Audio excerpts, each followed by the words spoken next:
A ver, imaginen la siguiente escena con todo el lujo de detalle posible. Es la gran final de un torneo de fútbol. El estadio está a reventar, la tensión se puede cortar con un cuchillo, ya saben. El marcador está empatado, último minuto del tiempo de compensación y de pronto el árbitro hace sonar el silbato. Uf, el peor momento para un silbatazo. Exacto. Marca un penal decisivo. Y bueno, la mitad del estadio enloquece de alegría, la otra estalla en reclamos. Pero de repente sale a la luz un minúsculo detalle. Resulta que la familia de ese árbitro es dueña, o bueno, accionista mayoritaria, de uno de los equipos que está ahí en la cancha. ¿Y casualmente es el equipo al que le acaban de marcar el penal a favor? Casualmente. Y la pregunta para quienes nos escuchan es evidente. O sea, ¿se puede confiar en que esa decisión fue técnica e imparcial? ¿O sus intereses personales, pues, inclinaron la balanza? Puestos públicos, otorgando contratos, millonarios. Por eso, hoy, en esta nueva inversión profunda, vamos a meternos de lleno en la maquinaria legal que se diseñó para detener al equivalente gubernamental de ese árbitro.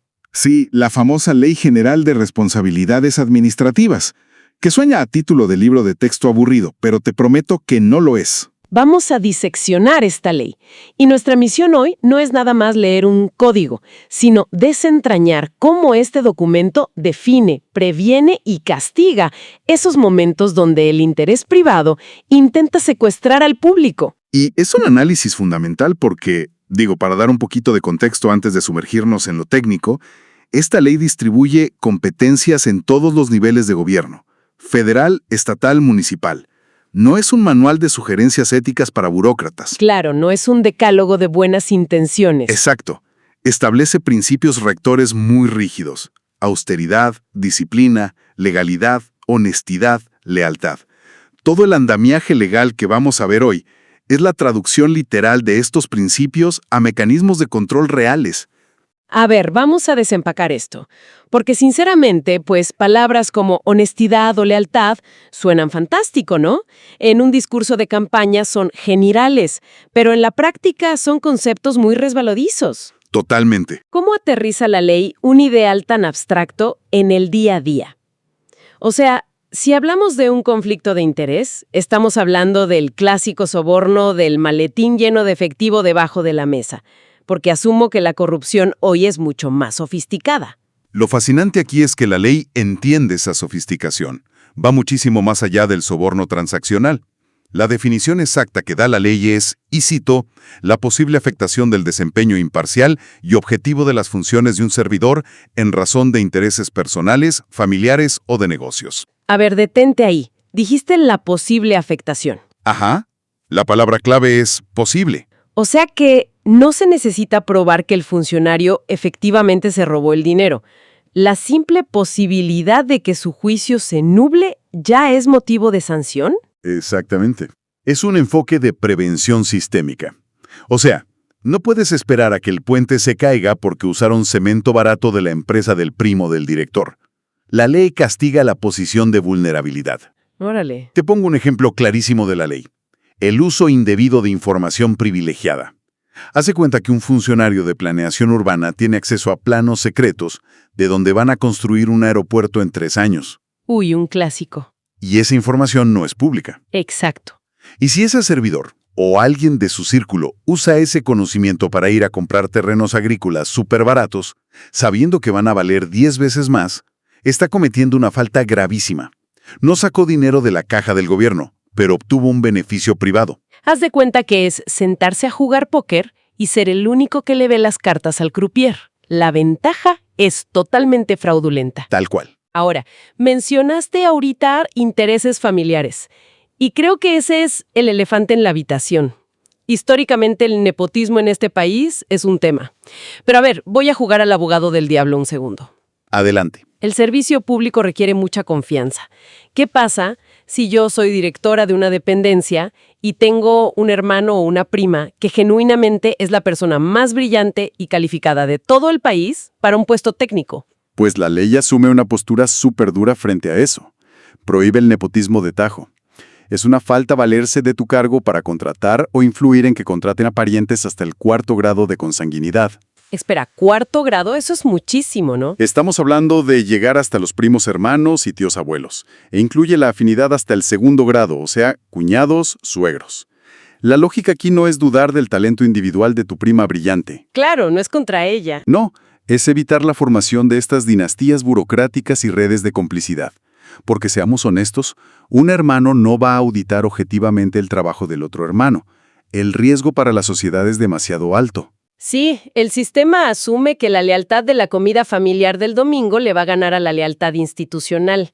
Tiene sentido. Y supongo que esto aplica igual a los negocios, porque mucha gente que llega a altos cargos pues viene del sector privado. Sí, muchísimos. Tienen empresas, inversiones. Entonces, ¿cómo le hacen para no pisar una mina terrestre? ¿Tienen que vender su casa, liquidar sus empresas y renunciar a toda su vida económica para poder gobernar? No necesariamente vender todo, pero sí crear una barrera impenetrable. La ley exige que el funcionario se separe legalmente de los activos e intereses económicos que choquen con su nuevo cargo. Y ojo, esto tiene que ser antes de asumirlo. O sea, no cuando ya te cacharon y estalló el escándalo en las noticias. Exacto, es preventivo. Y la ley pide usar instrumentos formales como fideicomisos ciegos. Además, hay una cláusula que me parece buenísima, y es que esta separación debe mantenerse todo el tiempo del cargo y extenderse hasta 1 año después de dejarlo. ¿Un año completo de cuarentena? Ajá, una cuarentena legal. Esto es para quitarles la tentación de aprobar regulaciones a modo en su último día de trabajo, sabiendo que al día siguiente regresan a su empresa privada a disfrutar de los beneficios. ¡Wow! Está cañón, pero es súper lógico. Y claro, por eso te piden presentar tu declaración de situación patrimonial y de intereses. Exacto. El Estado te dice, a ver, dime qué tienes y con quién haces negocios. Es tu obligación ética y legal. Bien, pues eso cubre, digamos, el panorama macro, la entrada al puesto. Pero bajemos al nivel de la oficina, al día a día. Supongamos que alguien ya hizo sus declaraciones, todo en regla. Pero un martes cualquiera le llega a su escritorio un trámite para un permiso de construcción. ¿Ok? Y resulta que la constructora es del hermano, así de la nada. Es una bomba de tiempo en el escritorio. ¿Cuál es el protocolo que marca la ley para no meterse en problemas? El protocolo es cero improvisado. La ley te obliga a informar esa situación de inmediato a tu jefe directo. Y tiene que ser por escrito. En ese papel tienes que pedir formalmente ser excusado de participar de cualquier forma en ese trámite. A ver, pausa. Porque conociendo las dinámicas de oficina, si yo le mando ese memorándum a mi jefe y mi jefe simplemente agarra la carpeta y se la da a mi subordinado, al que se siente en el escritorio de enfrente, Ajá. el conflicto sigue ahí, ¿no? Mi subordinado sabe que es la constructora de mi hermano y yo soy su jefa. La presión es real. ¿Cómo un simple papel detiene esa influencia jerárquica? Es que esa es una observación procesal clave. El aviso no es nomás para lavarte las manos. Cuando tú entregas ese escrito, la responsabilidad legal se le transfiere a tu jefe inmediato. Ah, le avientas la bolita legal. Literalmente. Y el jefe tiene hasta 48 horas antes de que vence el plazo del trámite para decidir quién lo va a atender. Pero, y aquí está el truco, no puede pasárselo un subordinado tuyo por esa misma presión que dices. Claro, sería una simulación. Totalmente. Tiene que tornarlo a alguien de igual o mayor jerarquía que tú, o el mismo jefe asumirlo directamente. Y todo por escrito. El sistema busca aislar el conflicto como si fuera material radioactivo. Ya. ¿Y qué pasa si el funcionario dice, ay, qué flojera el papeleo, mejor me quedo callado, firmo el permiso discretamente y nadie se entera? Uf, la ley es devastadora en ese caso. Mentir, ocultar la relación familiar o faltar a la verdad en tus declaraciones es una falta grave. Se llama ocultamiento de conflicto de interés. Intentar engañar al sistema es tan grave como robarte el dinero. Bueno, esto nos lleva a una transición obligada. Porque ya hablamos de prevenciones, de reglas, de declaraciones, pero todo este andamiaje pues es letra muerta si no hay un árbitro real. Y aquí es donde se pone realmente interesante, porque la crítica histórica a nuestro gobierno siempre ha sido el famoso yo me investigo y yo me perdono. Claro, el conflicto de interés institucional definitivo. Exacto. O sea, si una secretaría comete una tranza, se investigan sus propios auditores. Eso no tiene sentido. Y por décadas, ese fue el gran problema. Las contralorías internas eran juez y parte. Trabajaban para el mismo secretario al que supuestamente vigilaban. Pero esta ley rompe eso creando un muro de contención bajo lo que es el Sistema Nacional Anticorrupción. A ver, cuéntanos cómo está esa estructura. Se divide el proceso en 3 autoridades distintas. La primera es la autoridad investigadora. Aquí entran los órganos internos de control, los OIC, o la Auditoría Superior. Su chamba es ser detectives. Recaban pruebas y eso. Sí, hacen visitas sorpresa, arman el expediente. Y tienen un superpoder. Para faltas graves, la ley les permite superar el secreto bancario, fiduciario y fiscal. Espera, esa suena fuertísimo. ¿Un auditor puede simplemente ir y ver mi cuenta de banco o los movimientos de mi empresa así nomás? A ver, es una medida extrema, pero no se usa a la ligera. Solo aplica bajo presunción de faltas administrativas graves, como peculado, desvío de recursos, cohecho. Y tienen que hacer la solicitud formal, casi siempre por la Comisión Nacional Bancaria y de Valores. Claro, porque para seguir una red de corrupción compleja tienes que seguir el dinero. Exacto, seguir la ruta del dinero oculto. Pero bueno, una vez que la investigadora arma el caso, entra el segundo actor. Y esta es la verdadera revolución de la ley, la autoridad substanciadora. ¿Y por qué necesitamos un intermediario? ¿Por qué no pasar directo del detective al castigo? Porque antes el investigador se enamoraba de su propia teoría. Decía, yo tengo la razón, y forzaba las pruebas. Y cuando llegaba el caso final, se caía a pedazos por errores en el proceso. La autoridad substanciadora es un filtro objetivo, dirige el juicio administrativo, recibe el expediente, admite las pruebas y lleva las audiencias. Entiendo. Es como separar al detective de la policía que busca el culpable del fiscal que presenta el caso limpio ante el juez. Es una excelente analogía. Y la regla de oro de la ley es que la función de la autoridad substanciadora en ningún caso puede ser ejercida por la investigadora. Tienen que ser personas y áreas distintas. Sí, una muralla china, total. Y ya por último tenemos a la autoridad resolutora, que es quien dicta la sentencia. Si es una falta no grave, como que llegaste tarde muchas veces, el propio órgano interno de control resuelve. Pero si es una falta grave, el caso sale de la dependencia y se va a los tribunales de justicia administrativa. Magistrados independientes. Y supongo que esto aplica también cuando hay empresas privadas involucradas, ¿no? Porque para que haya un soborno millonario, alguien de fuera tiene que estar pagándolo. Así es. Y las faltas de particulares, como empresas sobornando o en tráfico de influencias, siempre se consideran graves y siempre las resuelven los tribunales. Ok, ya tenemos clarísimo cómo operan estas autoridades en las alturas. Pero si conectamos esto con quienes nos escuchan, con la calle, si alguien ve una irregularidad en una ventanilla de trámites o una obra pública rarísima, ¿cómo hace un ciudadano de a pie para encender toda esta maquinaria? Pues ese es el corazón del empoderamiento ciudadano en esta ley. La denuncia ciudadana es un detonante oficial. El primer paso es ir a los portales electrónicos o ventanillas físicas de las autoridades. Y aquí hay un cambio brutal para vencer la cultura del miedo. La ley dice expresamente que las denuncias pueden ser anónimas. ¡Guau! Eso cambia por completo la ecuación de riesgo. O sea, no tienes que firmar con tu nombre y arriesgar que te corran de tu trabajo o que te amenacen. Exacto. Se elimina esa barrera de las represalias. E incluso si decides dar tus datos para seguir el caso, tienen la obligación de guardar absoluta confidencialidad e incluso pedir medidas de protección si hay algún riesgo. Súper importante. Y bueno, una vez que metes tu denuncia anónima, ¿qué impide que ese papelito se quede en un archivero juntando polvo por 10 años? Que es la frustración de muchos. Los tiempos procesales.